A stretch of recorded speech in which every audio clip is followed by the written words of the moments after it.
Hello, this is Larry Anderson, NN50, and I wanted to run over a few pointers for the NAQP RTTY contest. You probably know this already, but I just want to make sure to help you. And part of this video is a result of my having sent out the function key message file by email, in which is included the LOGTHENPOP technique. And so I'll show you how to set it up to use that, and then how to do some testing on your own. When I'm doing testing, one of the first things I do when I get my logbook set up, and I do in fact have a log file for this one set up, in the NAQP 2021 is set up for NAQP RTTY on July 17th, 2021 at 1800. So you can see those settings from that email. Okay, so let's suppose I've been testing things and I have entries in my logbook already, and I want to get rid of them. We can use the wipe log file, and as soon as I type G for wipe log, you're going to see a window pop up, and it says, "Do you really want to erase this log?" And we're going to say yes. So we make sure that we start out empty. Okay, then if you don't have it already set up in the window menu down here in M1MM, choose the digital interface. And so it's going to show you this window right here. This is the MMTTY interface, and you'll have to have, I'm sure you have that downloaded, installed, and everything.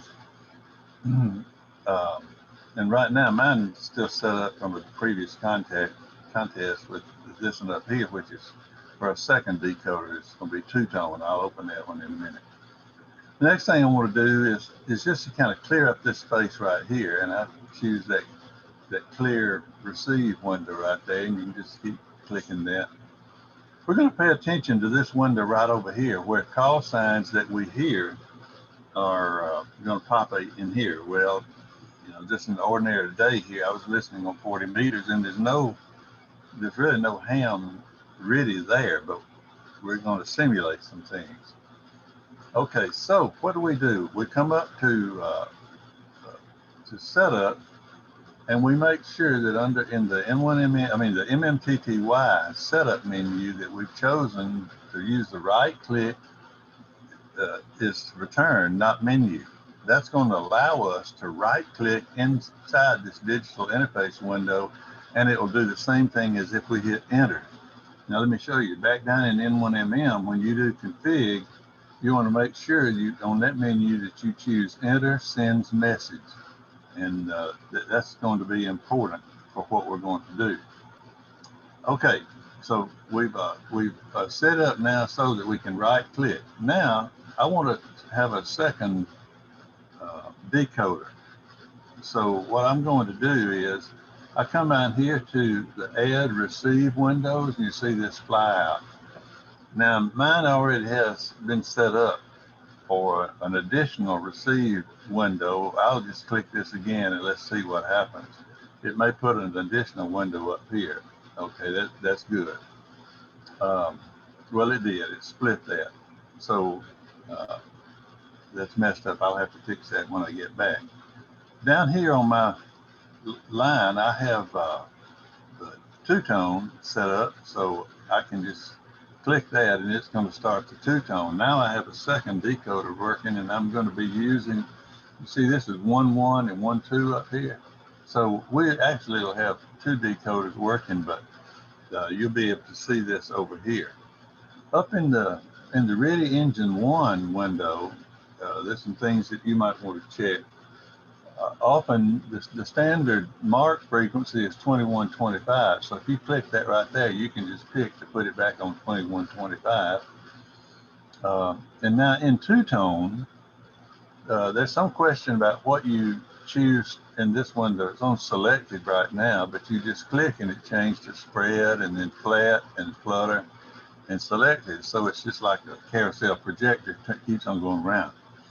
My advice to find out which of these is best to use is to ask Tim Kresge, AB0S, because he uses multiple. I think he has 4 decoder windows, and he can tell you how to set it so that you have one of them on selected and one of them on another to pick up for various things.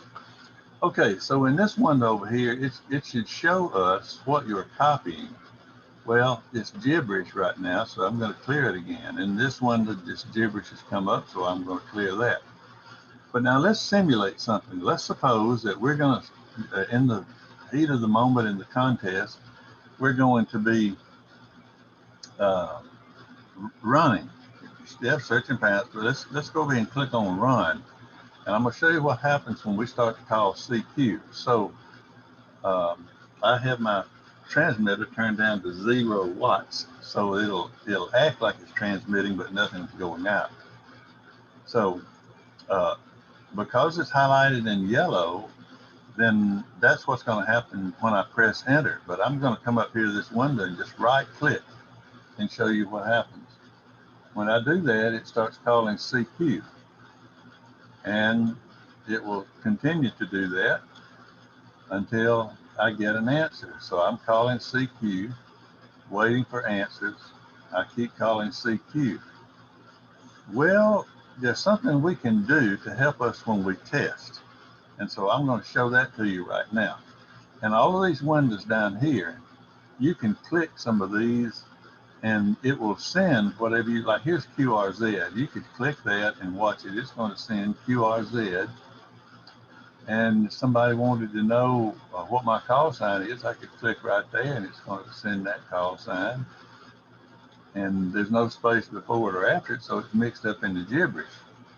Well, I have a special one down here for testing called LOGTHENPOP.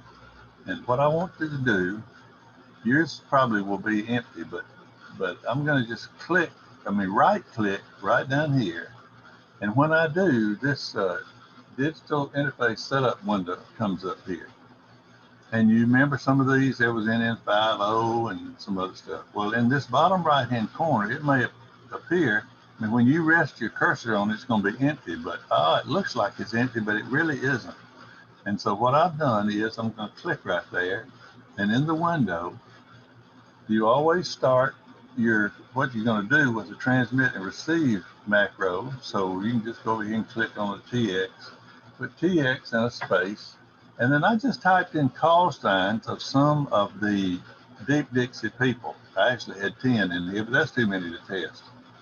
So I have 4 different call signs, and you can do this. Just put in 4 call signs of different people you want to, and a space, and then put the RX macro to turn the receiver on, turn transmitter off and receiver on. And now it says message caption, this is where LOGTHENPOP. That's why over here in my screen, that's why it shows the LOGTHENPOP over here. So I'm going to do that, and I click save, and then either save settings or close the window, either one. Now, here's what's going to happen. I'm going to go back and call CQ, and I'm going to show you what happens when you get called by more than one person. So I'm clicking run CQ F1. There it is. And lo and behold, there's some people who respond to me. Oh, there's K4AFE. My goodness, I've got 4 responses. Okay, so here, watch what happens. I can choose which one of these I want to answer first, but I'm just going to do it in the order they are. So I'm going to click on K4AFE, and then I'm also going to click on WB4P because I want to work him too. And watch right over here in this screen under the 2-tone decoder, watch what happens when I click the second call sign, and the third call sign, and the fourth call sign. And what it's doing is putting these in a stack. And it's so that the last in and first out comes up unless you choose it a different way. So we've gotten called by K4AFE, and what I'm going to do is to right click, which is going to do this run exchange and his call. It's actually going to do his call first. So I'm going to right click in this window, and it's saying K4AFE, and it's sending my exchange. And then that's good, and that's listening. And so I listen to him. And I'm down here in my log, and I press space bar, and because I have the call history file turned in, I just check to make sure it's John in Tennessee. Watch now though, instead of hitting the F3 for thank you, I can press F4 where we put this one, this macro. You might remember where we says enter, and it's going to enter the K4AFE's call sign, and then watch what happens when we right click or press F4, press enter. This is a neat thing about LOGTHENPOP. It sends that, says thank you. Now AA5W, and what it's doing is looking over here in this call stack, and it's pulling the next one off the stack, and it sends my report to him. Well, I'm down here, it says Jim in Texas. That's good, that fits. So see, F4 is highlighted. It knows there's another call in the stack. So here we go. It's sending Jim's thing to him, and then it's told Jim thank you, and then it's calling up AC6ZM, who's Juan. That's good. Juan sends us Juan in Tennessee. We press right click, and we tell him thank you, and then it goes to the next one in the stack, and this stack one, call stack window, goes away. So that Ron has told us. Now, when we emptied out the stack, look what happens. Now it doesn't say F4, it's going back to our standard F3 and log it. So we just right click in there, and it says thank you, NN50CQ. Now that's neat. Okay, you can try out some other things up here. If you go back to your setup menu and you pull down here, you can choose how you want this digital call stacking to work. You see, I have mine to enable first in, first out, where mults come out first. Well, the reason it seemed like mine were first in, last out is because all four of those were multipliers. I'd not worked those people before. So that's why it did that. If you always want it to be first in, first out, so that you respond to the people in the order, not necessarily that they called you, but the order in which you put them in the stack.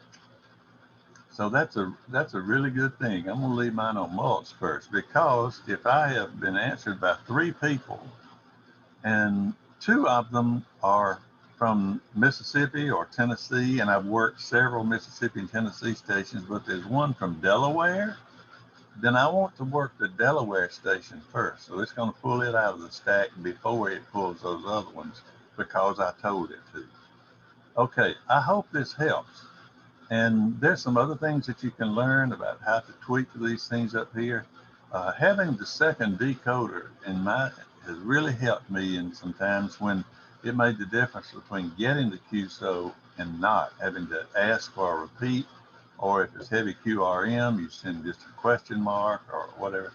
So I encourage you to look through your function key message files and try these things, and then create one of these things in these boxes down here. You just right click on it, and if it'll be a blank one, it'll come up like that, and there's nothing in it. And you come over here, you click that available macros and put that in there, and I can make a different one. I can make this one N5VGK, put 2 spaces, and I can put VE3KI, and then I can put W7RN in there, and I might put something like, let's see, how about KG5HVO, and a couple of spaces, and then I put the RX in there. And what I want to do is, I want to click this one. I'm going to say log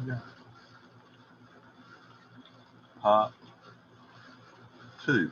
That may be too much to show there, but I'm just going to try.